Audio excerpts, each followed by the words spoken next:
would you ever invite Porsha to your home?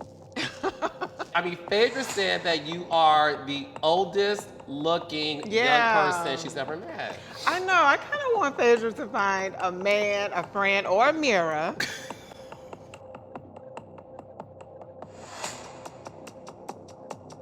Flaws and all. You're going to get everything from me. I'm married. I have children. You know, not to speak against those ladies. But again, I think I fit in with the older cast because the wigs were bad. You know, like, you can get in with a bad wig and be okay. Your fans are concerned that you are in a marriage that's one-sided, and they want you to run. Carlos. Angela. Hey, baby. I'm here. And I'm bearing gifts. Come get me, honey. Oh my goodness, welcome. It is hot in Atlanta, girl. It is so hot. I am prepared. So you know my mama raised me right. Yes. So I see my mom. I don't come to nobody's house empty-handed. Oh, You look amazing. thank you. Come on, mama.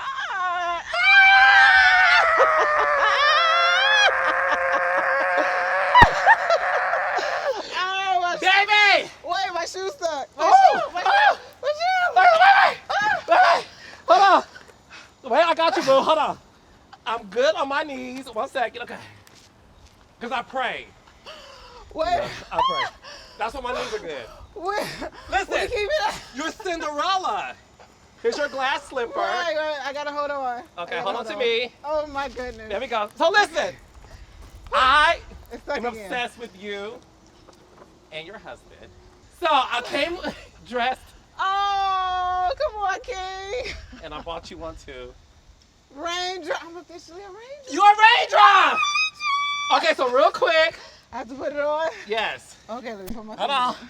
I got you. Watch my wig. You know my wig. I got you, baby. Trust you know me. my wig be slipping. Okay, this will be quick. Get that. I want to put on some sneakers. You a raindrop. Okay, Let me put my so head down. you play basketball too? I think I can do a little something. What you got, baby? Oh, Okay, girl. Damn. So, it's my turn. You think you can do this? I could. Oh, wait. Honey! Wait. You gonna do something? You are gonna. What we about to do? Not in Come my here. house. Come Not here. in my house. Come on. Not in my house. Look at me. I can dribble. That's all you about.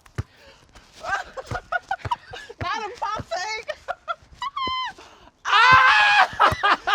Back up with Hey. it. Ah! So Wait.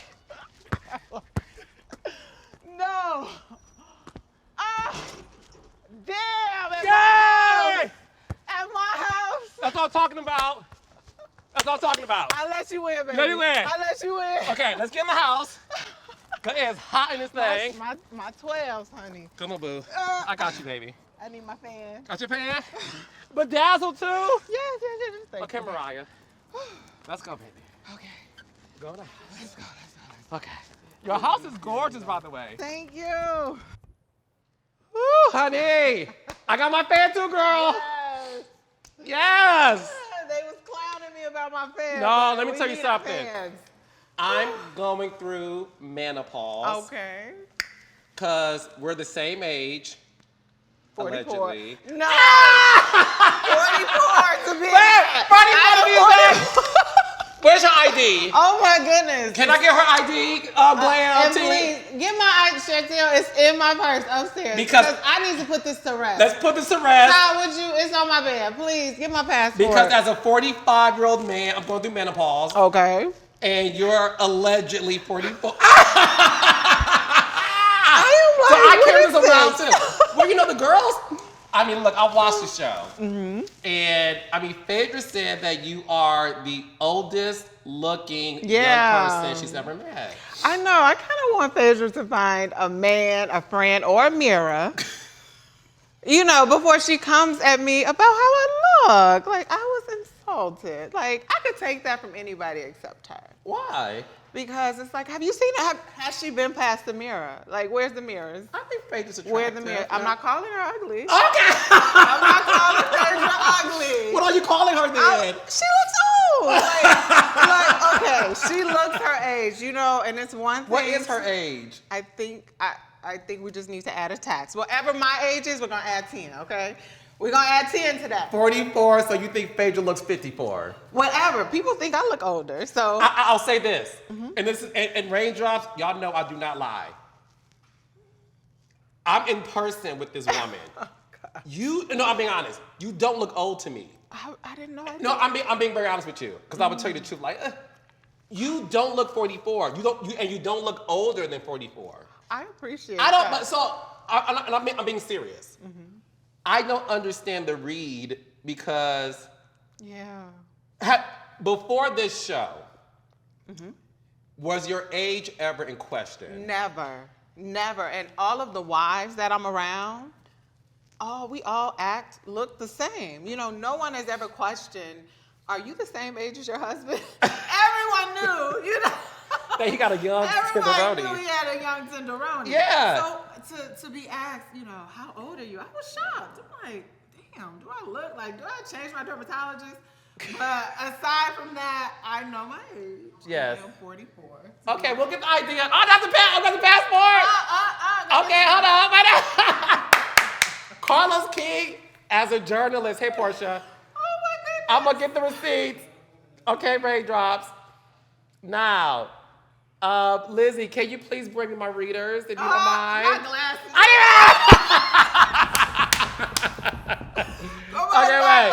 Wait. Okay. I'm looking at Angela's passport, and I'm doing this because I'm 45 years old, so my eyesight is, you know, not what it used to be, but I can see clearly. Don't do that. No. Don't do that. You take it too long. I need my reader. The people are worried. No, I need my readers. Wait, I'm gonna grab my readers. I'll be right back. I'm grabbing my It is readers. legit 45. I'm not there. I'm gonna do it. I'm not there yet, y'all. I can see a little bit. I can see. I got you, honey. Don't you worry, boo. Please give me these readers. Here we are. Right here. Ooh. Because I'm a real journalist, so I want to make sure. Please, get the facts for Get the people. facts right. Okay. All right. We got Angela Oakley. Guys, I'm looking at it. May 4th, 1981. I could not believe that. I could not believe that the people were questioning my age. Like, what? You look good. I You think look it's good. my mannerisms as well. When you watch the show, when you see yourself on TV, do you feel like, okay, maybe I can see what they're saying, or are you just like? I think what, you know, so I never wore makeup before. And so I think it was playing around with the makeup. I think the wigs. It was a lot of trial and error. So I could see how I could look a little bit older, but not, you know, to the extent that people are saying. Yeah. You know, I'm like, wait a minute. No, you look good. So listen, you are from Chicago. Yes. I'm from Detroit. Okay, Midwest. Midwest is the best. The best. Let's the be best clear. hustlers. Yeah. No, that's why I love you. I love Drew. And I instantly felt when it came to you, you came on this show being your authentic self. Flaws and all. You're going to get everything from me. Because I feel like just being a fan of the show for so long that when Did you watch all the seasons? No, I stopped when you left. No. I'm just messing with the people. I'm just I may have heard that once or twice. You know, I think I stopped when you left. I'm just messing with you. I'm messing with you guys. But, you know, I had a little catching up to do. When I got the job, I had to catch up. But, you know, I was a fan of the show. I was definitely a fan of the show. And, you know, I just feel like I relate more to that era. You know, because those women were authentic. Not to say that these women are not. It's just that the way that they present themselves, I think I align with that more. Well, what is so interesting is, so I worked on the show from season 1 through 4, then 6 through 9. I didn't do season 5. And your name came up in casting a lot. And I know I did an interview and I said season 3, and I think I got the timeline wrong. I want to say maybe around like season 6, 7. Your name came up as somebody we should talk to. Yeah. Were you approached during that time? Were you even aware that we wanted you? Because sometimes you have representatives, and sometimes representatives speak for you, and you may not be aware of it. But were you aware that we were seeking you out for a long time? You know what? And I like season 3. Like, keep that narrative going. We're going to keep season 3 out there. Yes. But you know what? When they did approach me, it was actually my daughter's friend. His name is Sir Julian. And he was like, you would be phenomenal for Housewives, because all of the kids at Woodward Academy loved Housewives. Like, they could quote it verbatim. And he was like, Miss Angela, I want you to get on this show. So he got me all the way to the execs at Truly. Like, no casting company, no one. He got me to the execs. At the time, it was a lady by the name of Chelsea there. Yeah. It was Chelsea was the head of casting. I don't lie, raindrops. Go ahead. Yeah. And so I spoke to Chelsea, and you know what? It wasn't, the timing wasn't right. And I thank God that the timing did not work, because had I been casted then, oh my goodness, I would have been a wreck. So Do you know what season that was? That was 2016. So yeah, 2016, I was around. So I know what I'm talking about. You weren't lying. Yeah. It was true. They approached us, and Julian, got us the interview, and we interviewed, but the timing, and we interviewed again, and the timing wasn't right. And I'm so grateful. So grateful for that. But when you look at the heyday, because we do watch the show, and everybody, Angela's like, we would have loved to see Angela with Nene Leakes. Yeah. With Shere, with like the old Kim Zolciak, the OGs. Do you feel like you fit more with those girls than you do today with Porsha, Shamia, and, Kelly? Well, I say with those girls, I would kind of have been, no shade to the current cast. I love all the ladies. But I would have been more aligned, I feel. I feel like now it's a little bit of, I'm not going to stoop down.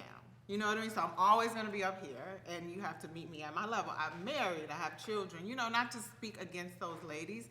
But again, I think I fit in with the older cast because the wigs were bad.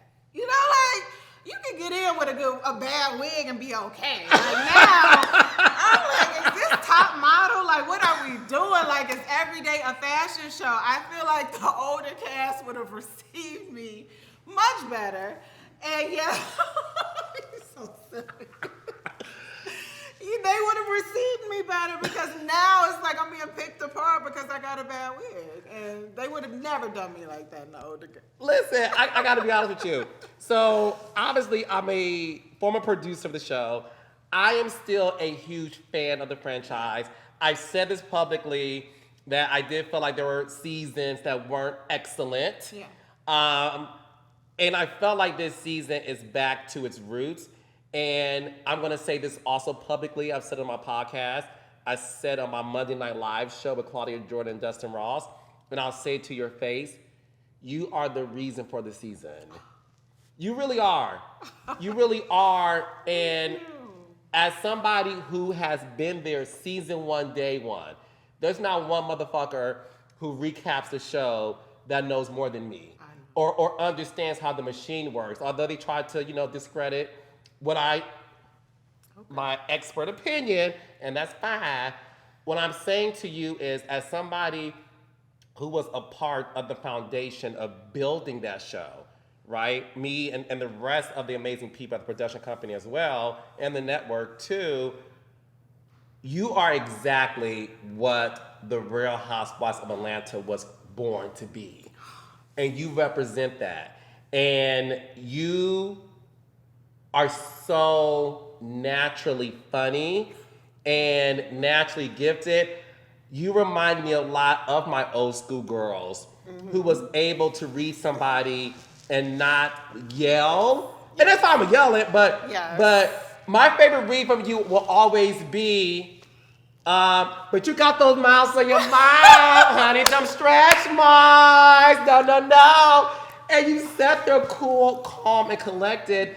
And that's when I said, Angela OAKLEY is bringing the Real Housewives of Atlanta back to its glory days. And as a former executive producer, it would be remiss of me not to say to you to your face, I thank you. And I thank you for your services.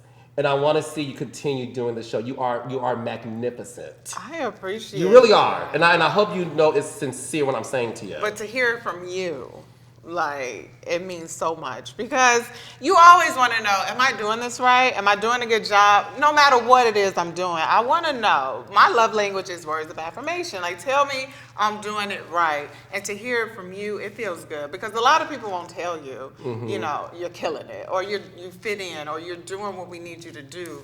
And so to hear it from you, it means a lot. I appreciate that. No, and I mean that. I saw that you recently was at the BET Awards.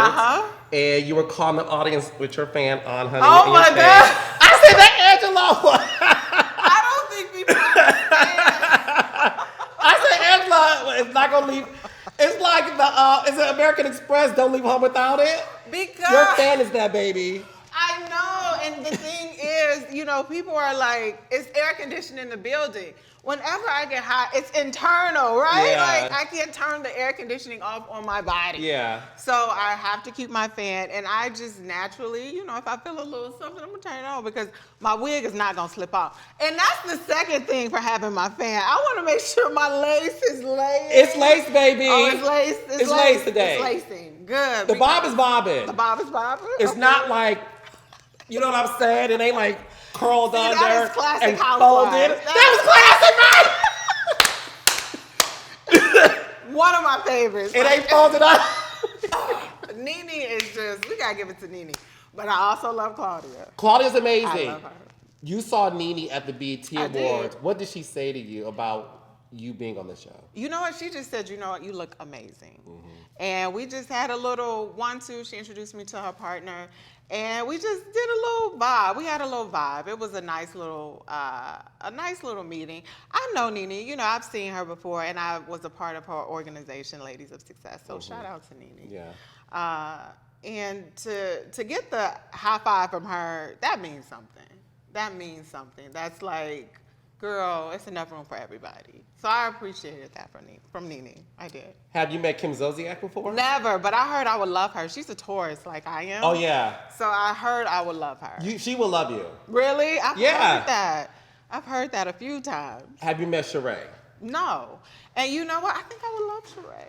I see you and Shere getting along. I do too. And I mean, don't you think? I think so. I do too. And I only say that, you know, we shared, well, my husband is her, they used to date. So I feel like Shere wasn't one of the women who was looking for Charles after they broke up. You know, some women still, you know, hang around even after you got married.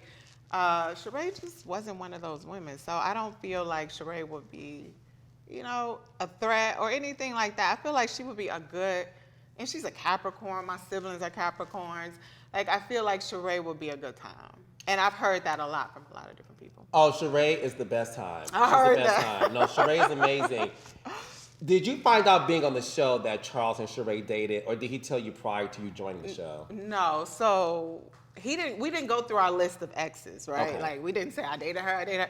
It never came up that way. I found out just based on conversation from people back in 2017 when I initially cast it, because I believe Shere was a part of that cast. She was. She was a part of that cast. She was. And so that's how I found out that they used to date. And so I didn't know the nature of their relationship. I didn't know how serious it was, and I've come to find out, how serious it was or lack thereof.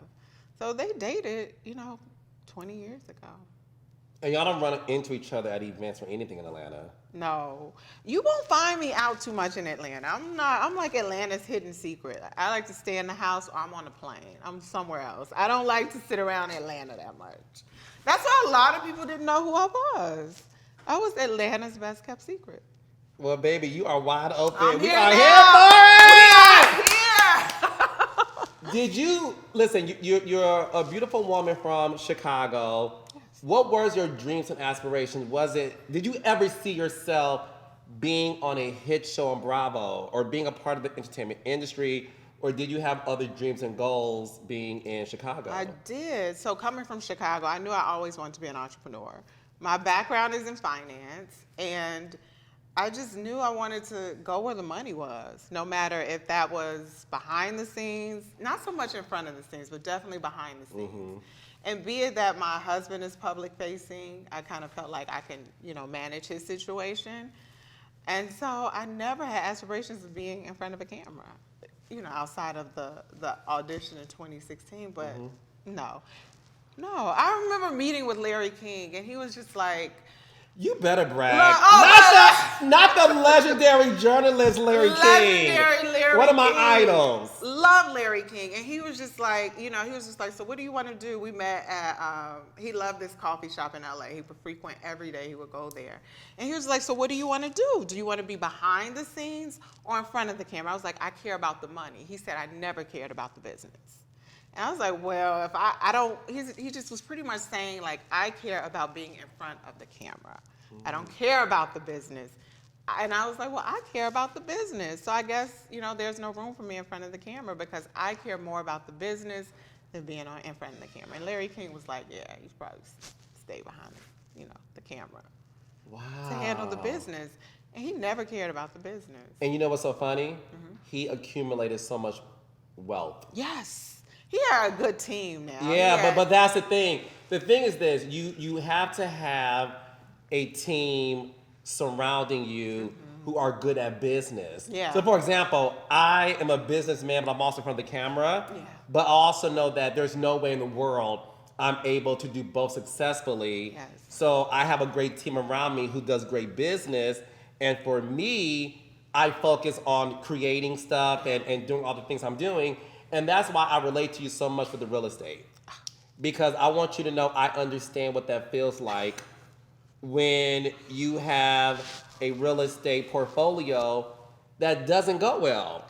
Because in this LLC community that we live in, we are sort of taught that in order to accumulate wealth, you have to invest in real estate. And your transparency of being, I believe it was $2 million in debt. $2 million. The fact that you were able, in this reality landscape where everybody is fronting and buying stuff they can't afford, and houses in foreclosure, and renting the designer bags, and things of that nature. Okay. The fact that you were so transparent about that. When it came to your real estate portfolio, is it something you thought this would be good because everybody around me is telling me that's how you accumulate wealth in your sleep? Exactly the reason. Exactly the reason that I went so hard, so fast, so far, and spent so much money. And that bothers me. That kind of makes me mad that I fumbled like that.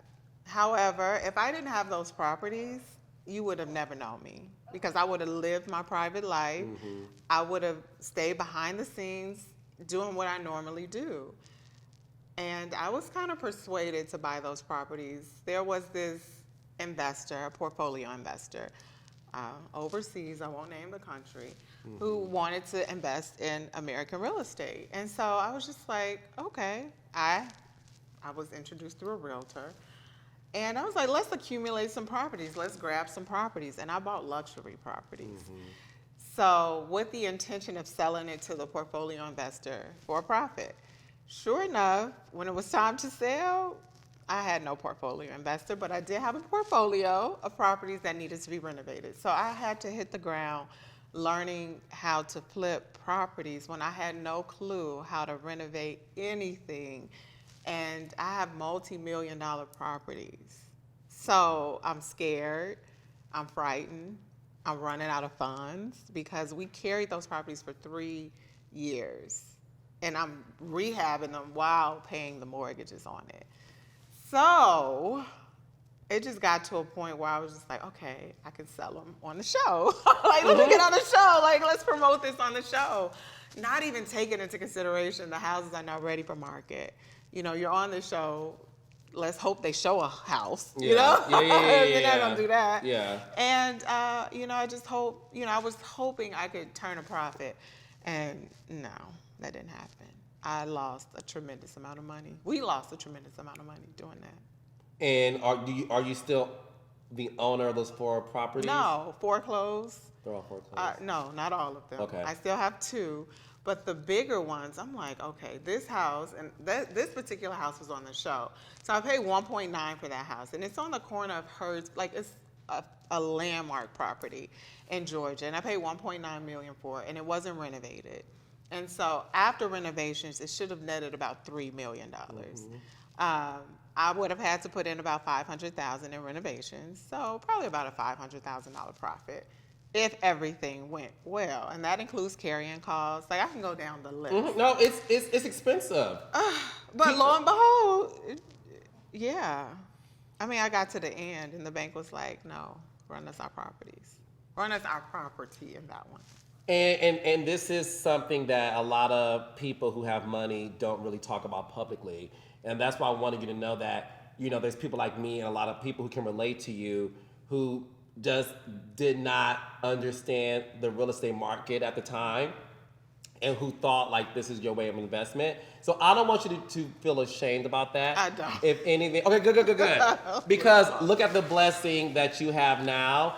And my advice to everybody watching this who are trying to like invest in real estate, if you don't have the love for it, the patience for it, or the education for it, don't do it. I would rather you, first of all, disclaimer, do what you want to do. I would rather you put that money into a stock portfolio. I would say stocks for sure. Right. Stocks for sure. And the bank is even safer. Like, don't touch it until you know a safe, sound investment from reputable people, because I got my advice from people that nobody should trust. Yeah, I just want you to know you're not alone with that. Okay, thank you. You're not. I promise you're not. I do want to talk about your husband, Charles. You have a lot of fans, and they're called Fangelas. Yeah. And I may be the president and CEO of it. I love it. Okay, I'm a Fangela. There's a lot of people who love you and watch the show, and they feel like Charles does not love you the way that you love him. They feel like your husband is very dismissive of you. He did not seem to care that you were out of the country for your anniversary. You guys do dual interviews together. They feel like he's very dismissive of you, and your fans are concerned that you are in a marriage that's one-sided, and they want you to run. I see the fans. And it's funny because, you know, when I took the show, I was like, oh, everybody knows Charles. We're going to be good. Everybody knows Charles from his NBA playing days. They know his attitude. They know who he is. And I was reading the comments on Twitter one day, and they were like, girl, we don't know your husband. They was like, straight men, they know your husband. Some of us gays watch basketball. Oh, but no, and I read that comment, I was like, girl, you in danger. Because nobody is gonna understand my husband. I just was like, oh, this can go one or two ways, and both of them are bad. First of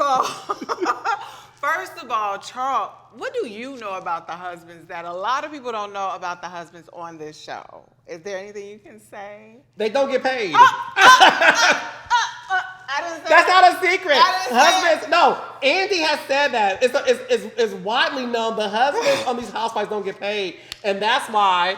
Wait, I'm gonna go deeper, but go ahead. Oh, they don't get paid. But that's that. That's true. And they feel like this is your thing, and husbands have to take so much of their time to do it, but that's why a lot of housewives give their husbands 10% of their But first of all, paycheck. I gotta be getting paid. No, we not gonna go there. Go next season, you good. Go ahead. But no, so Charles is one of the few husbands that I know that everywhere he shows up, he gets paid because that's his brand. That's how he earns his money. He did the 30 years of work or the 20 years of work to get to a place to where he can just show up and get paid. So a lot of what you see is me sitting there like, oh God, I hope he don't remember he's not getting paid. I hope he don't remember he's not getting paid because he's like, what am I doing? I'm only doing this for you. And when I asked him, you know, in the interview, like, they're going to think you don't love me. He's looking at me like, girl, I wouldn't have done that at home. I wouldn't have been like, Charles, do you love me? You know, so a little bit of that was me putting on because I know my husband. And that's why I said I couldn't have done this in 2017 or 2016. I would have believed my husband didn't love me. But I know that man loves me. There's nothing about what he's done or is doing present day that will make me feel he doesn't love me. Now, him being Charles and not picking up the phone while he's here watching the kids while I'm working on a cash trip, on the first ring, I'm like, really, y'all? This how y'all finna do Charles? Like, Charles is a 60-year-old man who did not answer the phone. Like, you know what I mean? I'm like, what is foreign about that? You know? And then when he did answer in the scene, you see my daughter like, hey, mommy.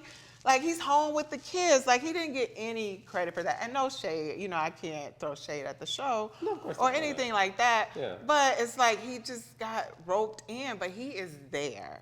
And some scenes, he's like the only man. And he's like, why am I here? Yeah. You know, but he is truly doing that for me. And him and his grumpiness, that's who he is. Now, if it means he doesn't love me, that's not the case. My husband loves me. And furthermore, why does the man get so much credit? Why would I be with a man who didn't love me? Like, I'm self-made. I have my own money. I met him as being one of his neighbors. And I'm confident. That's how y'all met? The second time. Okay. Yeah, so I'm confident in who I am. So I'm not going to be with anyone because, oh my God, I want this man to love me. No, respect is there. And none of this is disrespect. We don't tolerate disrespect to one another. Like, we don't curse.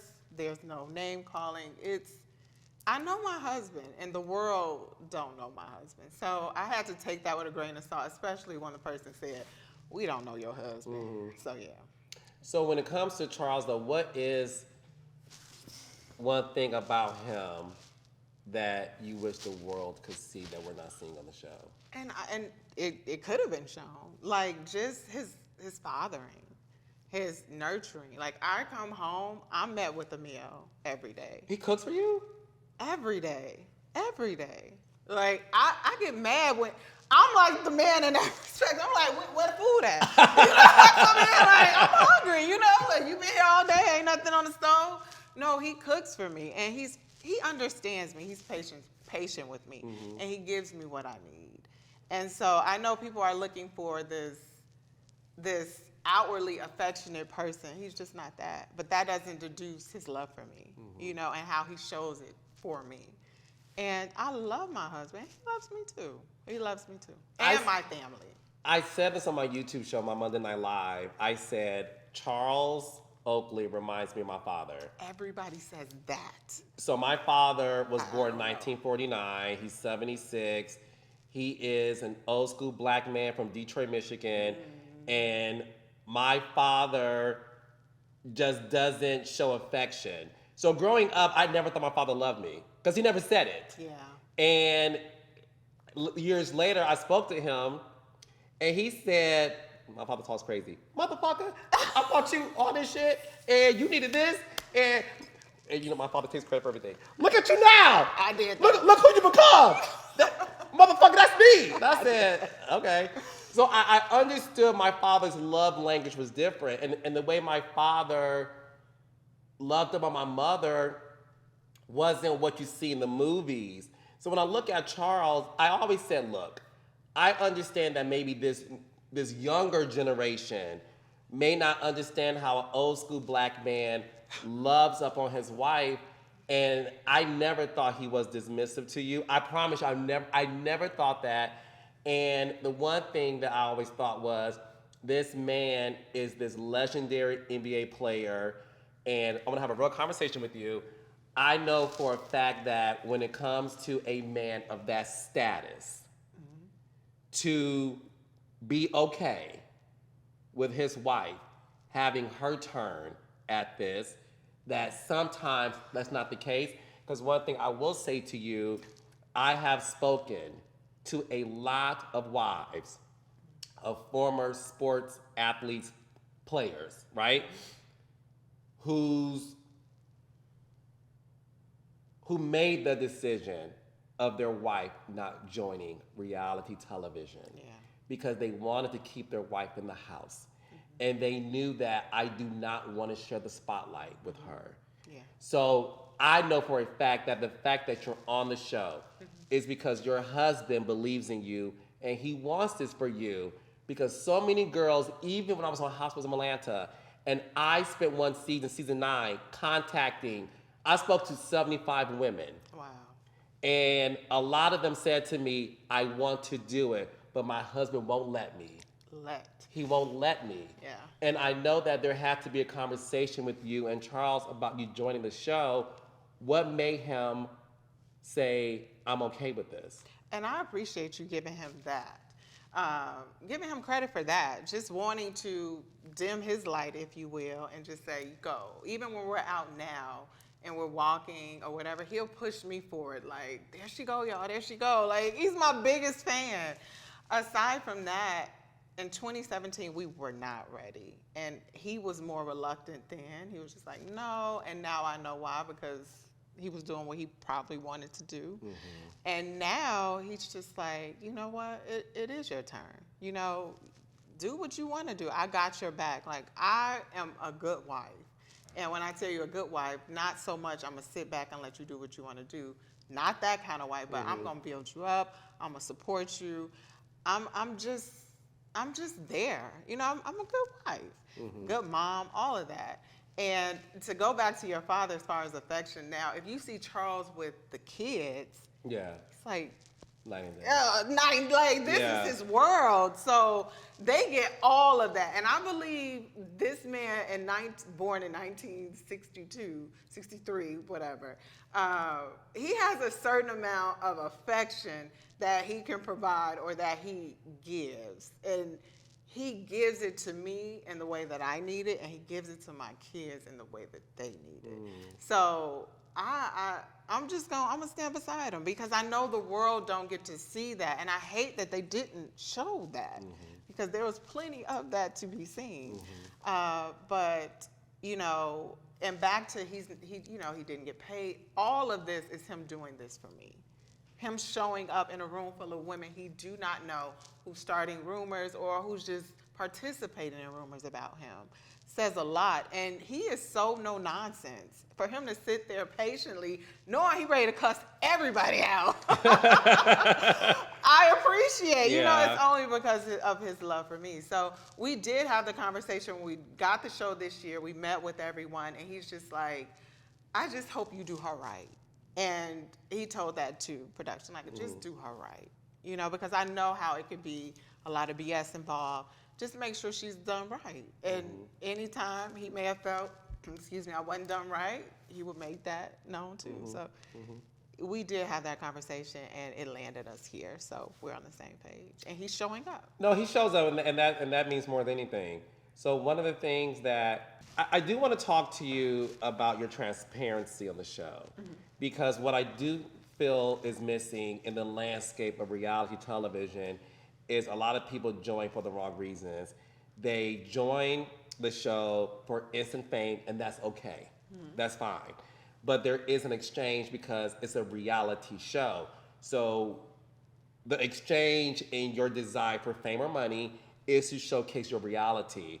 Just like a singer can make money off of being famous and all of those things if he or she doesn't open their mouth to sing a song. So I look at it that way when it comes to reality. You have been very transparent about your reality. You were very honest about Charles' infidelity. and you talk about maybe it didn't work out for you guys in 2017 because he was doing his own thing, right? What I want to talk to you about is his infidelity. How did that impact you when you discovered it? Charles, we got married, I think he was 53. And he was early 50s, but he had never been married. And so I was just like, I know he waited all his life for me. And I was very delusional about what was happening. In regards to growing up, I thought, you get married, there's this white picket fence in this house, and you live happily ever after, not really breaking down the individual you're marrying or the individual you have to become to be married. And so when I found out, of course I'm like, wait a minute, you waited all these years. How did you find out? Just, first of all, people DM me when we were dating. Yeah, someone DM'd me, and I was just like, and that's what I said. And if you see, on the show, I'm like, my DMs are flooded. Well, that's where they came from. Someone DM'd me. A few people DM'd me, like, hey, he's married? I didn't know. This is when we first got married. And someone actually did that too when we were dating. And I'm like, wait a minute, like, what's going on? You're at this big age, and you don't understand what marriage is. Did you ever confront him with those texts? DMs while you were dating too? Okay. Yes. And he would deny it? Yeah, of course. Okay. He was just like, no, but I was crushed. And I'm like, okay, I get who you are. Like, I'm sure, Carlos, your DMs are popping. Like, you know what I mean? We can't act like he don't have options in these streets. You know what I mean? So I had to don't blow my spot, Angela. Not Angela interviewing me, child. No. Spilling my tea. No, what I'm saying is I had to. You get what I'm saying? Like, we're not going to act like this man don't got options. So I had to take that into consideration. Like, okay, he's been single all these years. I love you so much. He's been single all these years, so he gotta let the party know. Like, it's a new. So I'm gonna give you grace for that. Let these women know because he was single, single for 50-some years. So he had to let everybody know. I was just like, in my mind, I'm thinking like, okay, I have zero tolerance for this. But let's just give him a little grace, a month, to let everybody know. Like, hey, I'm married now, I'm dating, or I'm seeing someone, whatever the time frame was in the relationship. And so I felt like he was taking too long. Let everybody know. I felt like he was taking too long. And so that was the beginning of our marriage, 2016 and 2017. Then Madison Square Garden happened. And it was just like, okay. That was a lot. And so that continued him just not fully committing to our marriage. And so I was devastated because I'm newly married. I just had a baby, so I'm dealing with postpartum. And I'm learning all this information. Like, what? You married me, so this means you're with me. And I will say this, a lot of the women that he dated didn't care. So here I come like, no, we cleaning all this out because he's used to women who didn't really care.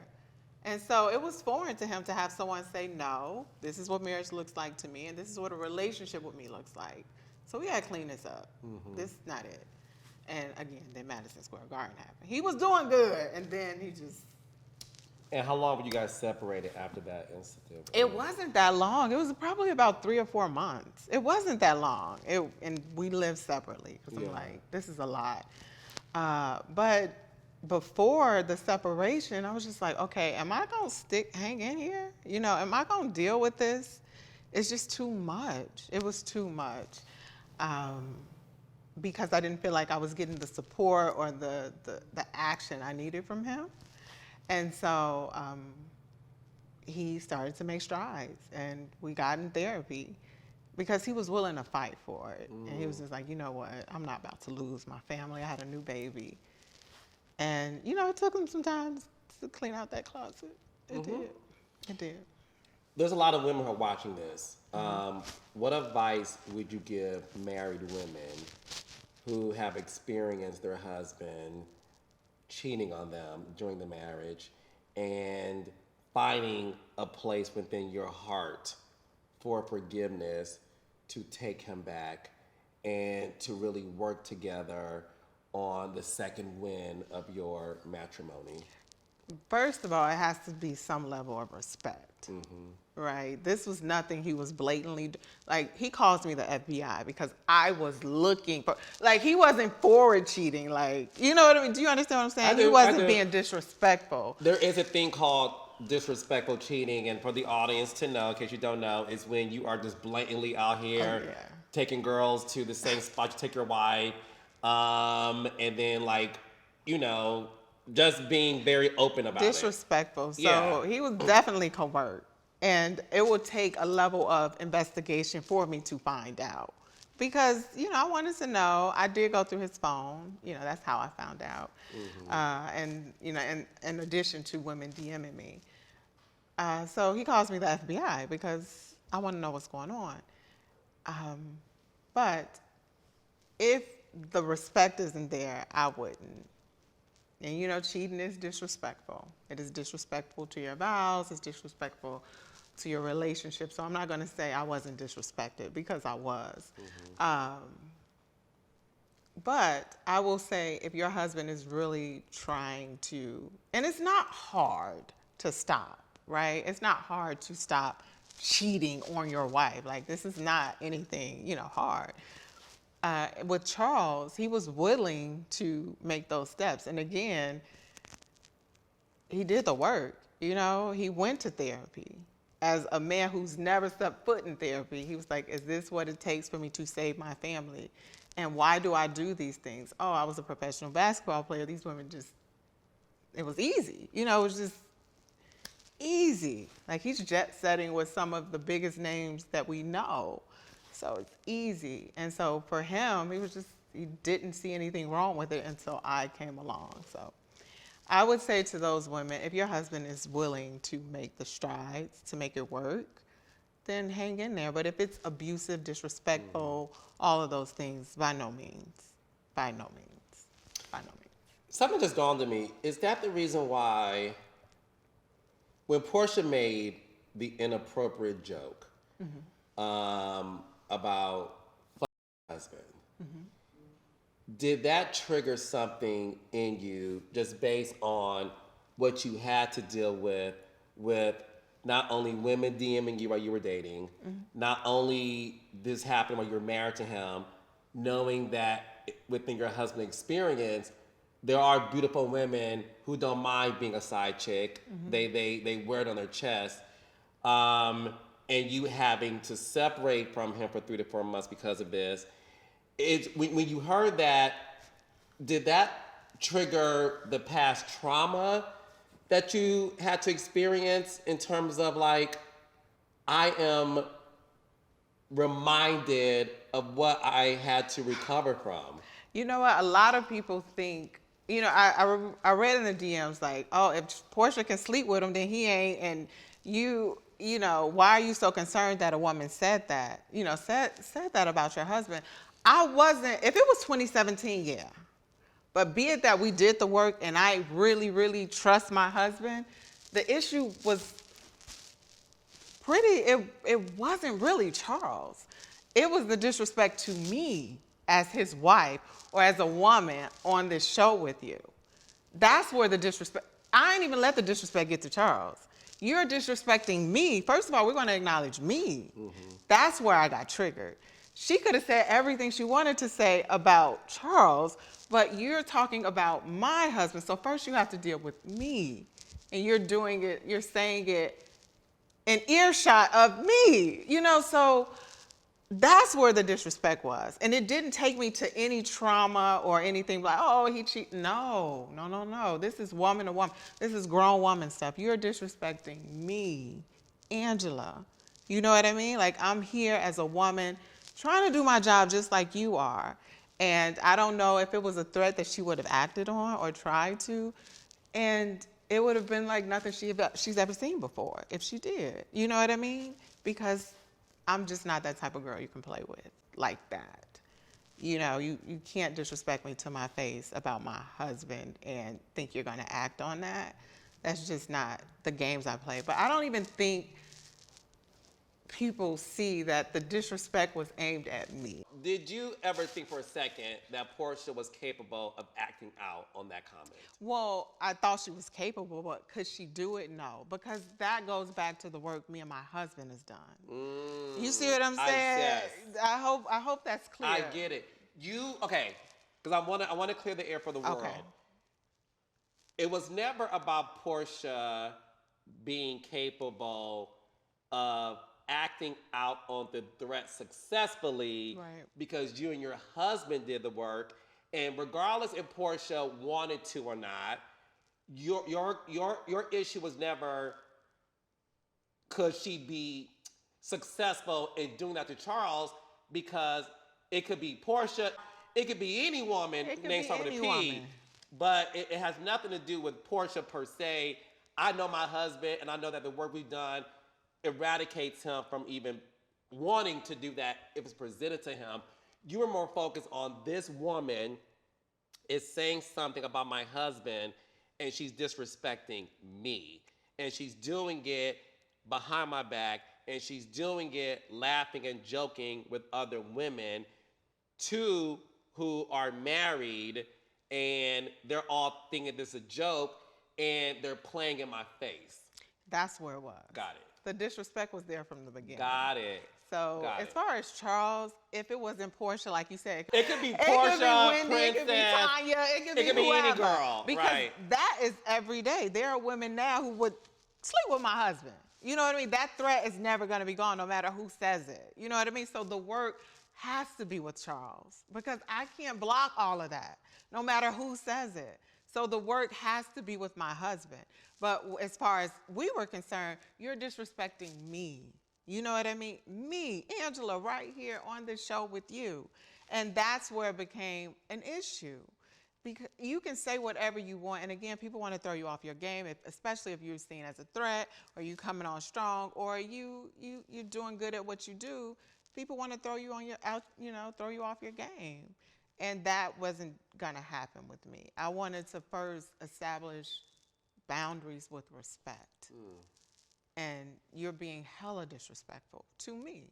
And then Charles comes and all that, my kids, all that comes after that. But first you gotta deal with me. In your heart of hearts, do you like Porsha? You know what? I do. I mean, in my heart of hearts, I think she's a fun girl, all of the things. But do I like that character trait of a woman who can say that, who could even say that? No, I wouldn't. No, I wouldn't surround myself with that. With someone who would say that. Do you get what I'm saying? So no, I don't align with that at all. But as far as the flip side, I think she's a fun girl.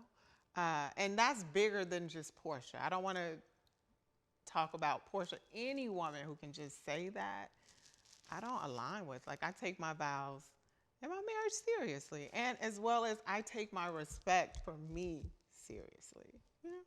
Is it going to be hard for you and Porsha to ever develop a real friendship because of what she said about Charles? She's apologized, and she's apologized to him. I think it's one of those things where it's just like, I see you. You know what I mean? Like, I see you. And that's just going to always be there. And that's because that's the space you created. That's not anything I did. That's the space you created. So, no, I feel like you just know, I see you. I see you. And that's if she never acted on it or had any intentions on acting on it. It's just, we just got to stop at the point of you said it. That means something, just saying it, Would you ever invite Porsha to your home? I did, remember? Well, like around Charles. You know what? I trust Charles. It's nothing she can do to Charles, right? So, and to invite anyone into my home, we have to have a relationship. I'm not just gonna say, ooh, let's see if Porsha can fuck Charles. That's not what I'm trying to do with any woman. A woman who says that, and I'm not saying Porsha, she has a beautiful home. She doesn't probably need a reason to come to my house. But as far as where we are right now, I think it's still steps that need to be taken. Okay. I do want to get your thoughts on Brit. When Kenya did the poster boards of revealing, Brit's alleged past, Brit made a comment that she was under investigation for her insurance license. You instantly was like, that doesn't make any sense to me. And she was really aggressive when it came to her defending her statement. And you, again, cool, calm, and collected, said, I know that life, I know that world, and I don't buy it. Is that the moment that you started to question who Brit Edie really is in terms of her character? I think the moment I started to question her character was we were all speaking with her after she made the gun threat. And we were at Shamia's house. I don't know if you saw this. You did see. We were at Shamia's house, and we had a moment with her after she made the gun threat to Kenya. And we were like, girl, you did too much. Like, why would you even say that? And she was in that moment, she was very unapologetic. It was just almost like entitled. It was just almost like, I made a mistake, whatever. And I just felt like, girl, just have some empathy, and I realized then that, okay, she lacks accountability in whatever she does. I've been a mom a long time, so I can see, certain qualities. And in her, it was just, she's never going to hold herself accountable. And that's not saying anything bad about her. It's just, a character flaw that she had. And I was able to pick up on it. Were you surprised that Brit did not show up at the reunion? Oh, of course. Of course. I was definitely surprised because she had been on social media like, I can't wait to see you guys at the reunion, And I felt like there was a lot she needed to answer to. She said a lot. She said a lot, about me, about my husband. And I feel like she needed to answer to that. So for her to, not come to the reunion, I didn't like that. I wanted her to be there. I really wanted her to be there. And she wasn't. But I feel like she should have, been there. What do you think about everything going on with her right now that she's doing? I mean, I think she feels like she's right. And again, she has a case. She feels that way. I'm not surprised. I'm not surprised at what she's doing. I hate it had to happen that way for her, but I'm not surprised she took that route at all. Why aren't you surprised? Because it keeps the attention on her. You know what I mean? I'm not deducing anything she's experienced or her feelings, because that's big with her. You don't understand how I feel. No, I'm not deducing her feelings. I'm just saying it keeps everything on her. And even while filming, it was me, I, no matter what the situation was. So it just continues that narrative that, look at me, this is what's happening to me, damn everybody else. Do you think Kelly distanced herself from Brit the moment after the pictures came about, Kenya's removed from the show, you and her get into a little tiff, she starts to get into it with a few of the girls. Do you think Kelly just started to realize,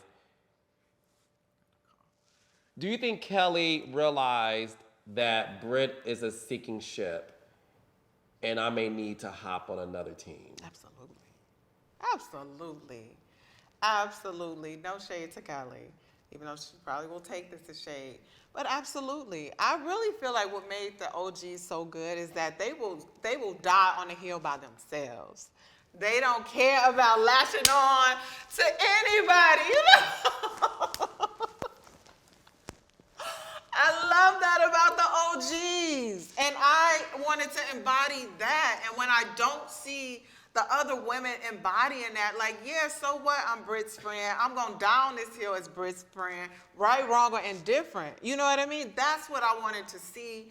But when I saw, I'm like, girl, she just, I'm not going to say that. But she jumped ship. Yeah, she did. I don't think a lot of people caught it. So when Porsha made the inappropriate joke, and you saw her best friend Shamia in the pool with her bikini, laughing at it and not standing up for married women, I felt that Angela OAKLEY said, which by the way, before I continue, the moment I said I fucked with Angela OAKLEY is the morning after. You're in the lobby. Everybody loves that And part. Kelly and her bubblegum personality, honey, came in bubbly, sparkly, like a Saratoga sparkling water child, and you gave her nothing. And you said, I'm not doing that. I said, I ain't fake, bitch. Bye. I said, Angela's who I stand for. So I felt that as you were driven back to Atlanta, you said, oh, bitch, I got y'all. Shamia, that little secret you told me and Drew, where I put my fingers back here and crossed them. Goodness. When y'all pinky swore. Our pinky prom. We had a pinky prom. And Shamia told you all the things she felt about Porsha. And when you invited Porsha to your rental property playing tennis, honey, giving Serena Williams teas. What was it? I love Serena. Yeah, so, okay. Serena. And you said to her, oh my gosh, so what's going on with Porsha?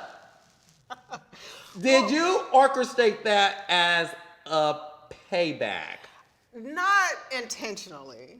It kind of just fell in line that way because, you know what, I have been confiding in Shamia. I felt like Shamia and I were building a rapport. You know, you saw us at the studio together. You saw me at her house with Brit. She gave me the olive branch. I felt like Shamia and I were building a rapport, and we connected on being married and all these things. So for me to witness her acting that way and, you know, in Nashville, I'm like, oh my gosh, like I don't owe you anything. You didn't owe me anything in that moment with Porsha. So why am I, you know, holding true to this pinky promise? Or why am I holding things that you told me in confidence when you know, you didn't have my back when I needed you to have my back? And so I felt like Porsha needed to know these things. And she did. And I didn't tell it in a way to destroy their friendship, because if you're friends with someone 20 years, if you let Angela OAKLEY come through with, you know, 2 minutes of conversation and destroy it, that friendship was already rocky, you know? So I feel like Porsha needed to know those things. Yes, so I did save it for that moment. Based on what Shamia said to you and Drew during this pinky swear conversation, and based on her actions as she was telling it to you, do you feel like Shamia is jealous of Porsha, or do you think Porsha is jealous of Shamia? I don't think Porsha is jealous of Shamia. I know that's the running narrative. I don't think that at all. I don't think Shamia is jealous of Porsha. I do think, and I said this before, I do think that when Shamia was invited on the show, she wanted it. And she did what she had to do to get it.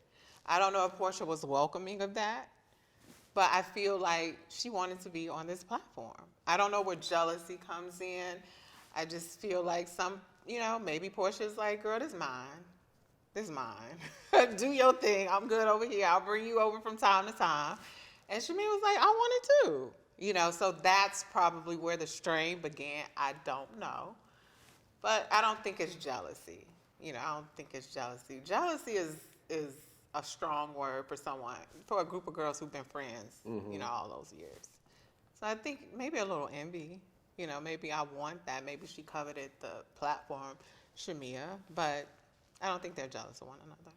Do you think Shamia and Porsha are real friends, just based on you being around them filming and stuff? Sometimes I'm confused. Sometimes I'm looking around like, is that real? You know, are they for real? But I will say now I know that they are truly at a place, an impasse. I truly think they are, you know, taking some space from one another. Phaedra came back to the show. You watched the show before. Prior to Phaedra coming back this season, were you a fan of Phaedra? You know what? I was a fan of the one read that she had. You know, what you will know is that your husband. You know what? The pizza. The sperm bank. Yeah, the all sperm of bank that. pizza comment. Yeah. My daughter, that went platinum in our house with my daughter. So I was a fan of that. But as far as her character, no. I really, she was quiet. She had a little few jabs, but I was mostly Team Kenya during that whole, back and forth. Because Kenya just cracked me up, and her little reads back and forth with Phaedra. No shade to Phaedra. It's just that's who I, liked in that little battle. So when Phaedra came back to the show, what were your thoughts as you were filming with her? You know what? It's so crazy. And I was just like, I don't know. I feel like she was going to come for me. I just felt like I just didn't feel the energy would be authentic. And that's just, and I have a little bit of discernment. I have a great sense of discernment. I just kind of felt like that would be the case. And I mentioned it to someone who will remain nameless unless she wants to come forward. And she was Is like... this a former housewife of Atlanta? Yeah. Okay. And she was like, she wouldn't do that. She's not going to come for you. I was just like, it just makes sense. I felt like she would. And I wasn't wrong. She did. You know what I mean? She did. Even watching it now, I see the jabs she's making. I see the inroads she's making to my husband and the things she said about him. So I wasn't wrong. My discernment wasn't wrong. And a lot of fans are like, Phaedra don't have, I mentioned it on another interview. They were like, Phaedra doesn't have to come for you. Who do you think you are? No one knows you. I was just like, yeah, it's something there. Why do you think Phaedra is coming for you? You're watching the show. She's making tons of comments about your looks. Why do you think Phaedra is coming for you so soon? Because who else? Who else? This is a show. Like, who else? And it wouldn't be Porsha. Her and Shamia had her back and forth. Kelly and Brit, no one would, nobody would have cared, And so here I am, and so why not? Why not? Do you believe what we're seeing happening now with these episodes airing? We just saw this recent episode that, there's this rumor that Charles is still cheating on you. Mm-hmm. And that comes out. Mm-hmm. And you and Phaedra have a back and forth about it. Do you believe Phaedra started this rumor that Charles is still cheating on you? Absolutely, 100%. Yeah. And you know this because? Because of the person she used to start the rumor told me it was her. Do you believe this person telling you the truth? Yes, he had a lot to lose if he didn't. And it's just who he is and things that he done in his past. He didn't want to come to light. So I found out about it. And I was just like, you're going to tell me, what happened and who sent you. And he beat around the bush and he just said, I'm going to tell you. And he did tell us. And then there was just this connection to Athens, Georgia. I'm like, I've never met anybody from Athens, Georgia, ever. And I've been in Georgia 20 years.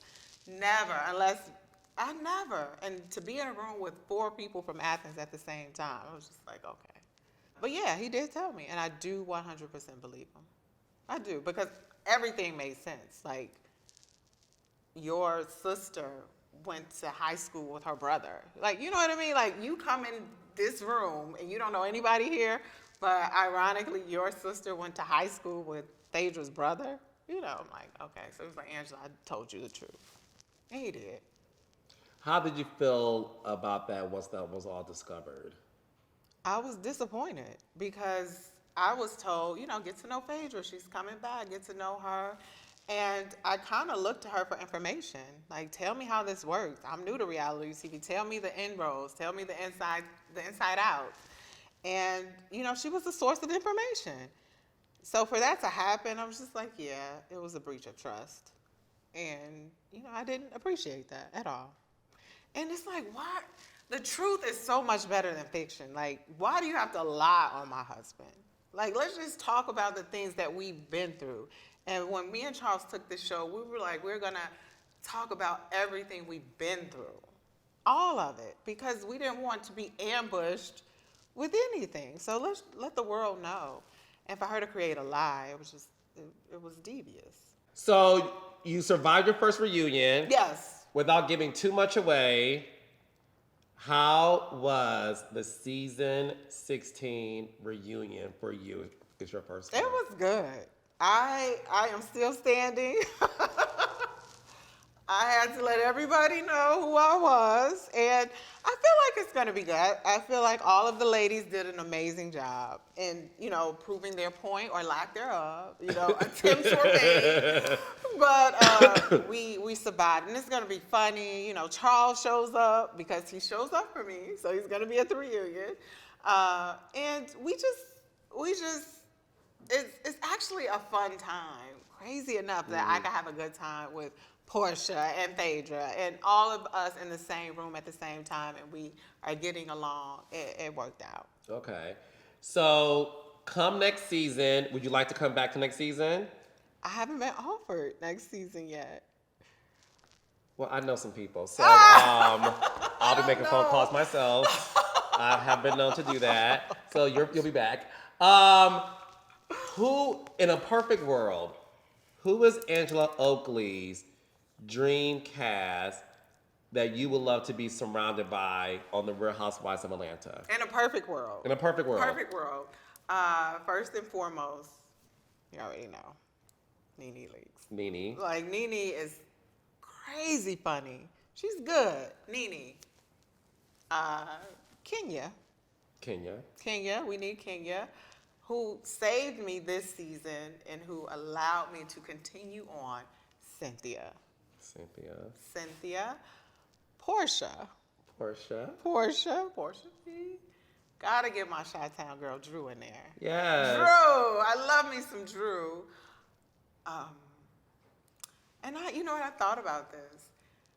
For just this comment this lady made on my page, twerking and pasties, Claudia Jordan.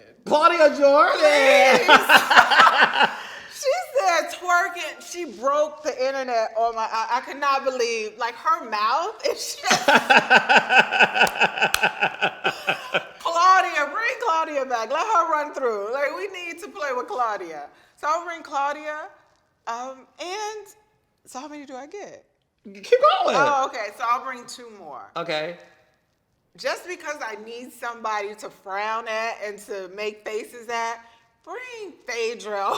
Okay, bring Phaedra. Bring Phaedra ass back. Okay. And last but not least, who would be on my cast? Uh-huh. And I'm gonna get a friend. Who would be on my cast would be Shere. You want Shere Whitfield? Shere. You my girl. Shere. You are my girl. Oh my god. You want to play with Shere?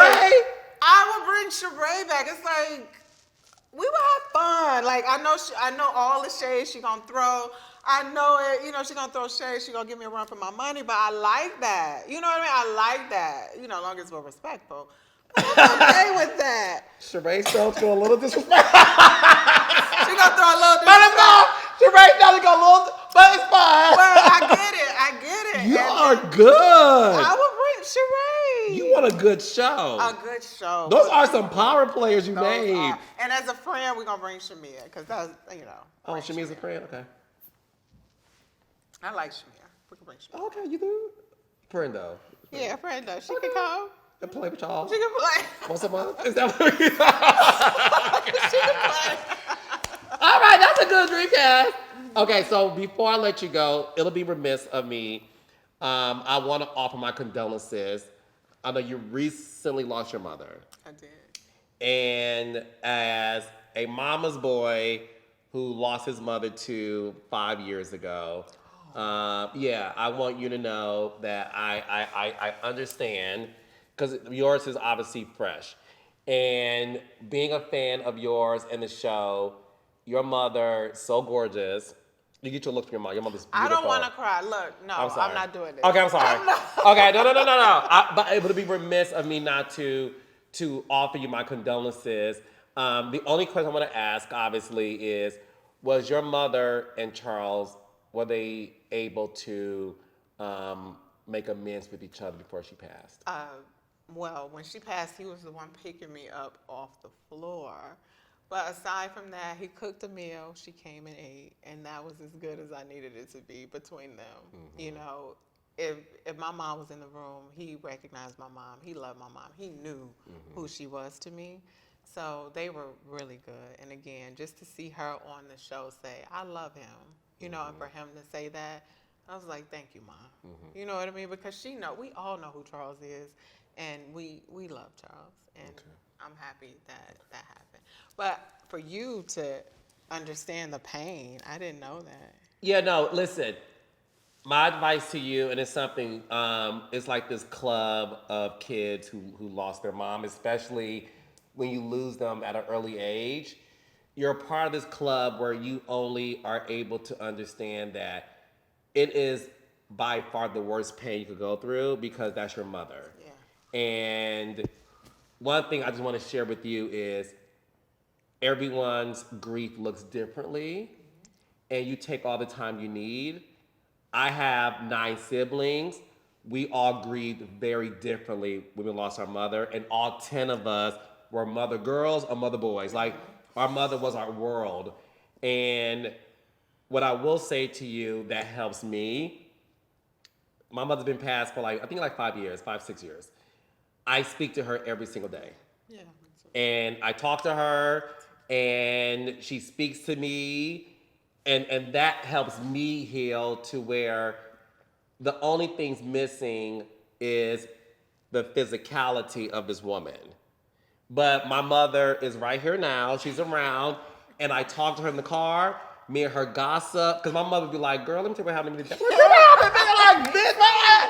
That was our relationship. So I still continue to speak to my mom that way, like, girl, I'm about to go to Atlanta, interview Angela Ugly Child. I know. You know, so my advice to you is your mother's physical form may not be here in the present, but I want you to know that her spirit lives on forever, and you have gained a permanent guardian angel who is going to watch over you and usher you into greatness and protect you because God has gained a friend. No.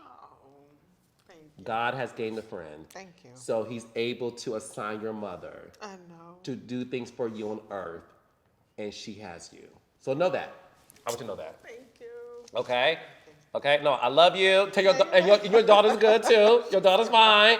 Tell her she gets married again. We need to We didn't know ahead of time, yeah. Let's get advance notice, daughter, honey. But I want you to know you officially are the MVP of the year. And you, and I mean this, you are going to be the person from this day moving forward that I would tell my new reality stars who join my shows, study Angela OAKLEY, because she did it right. You just want to keep me crying. She did it Thank right. you. So I want you to know that, okay? I want you to know that. Oh, thank you. All right? Congratulations, my love. Okay? You're so welcome. You're so welcome. Good job. Good job. Is that a wrap?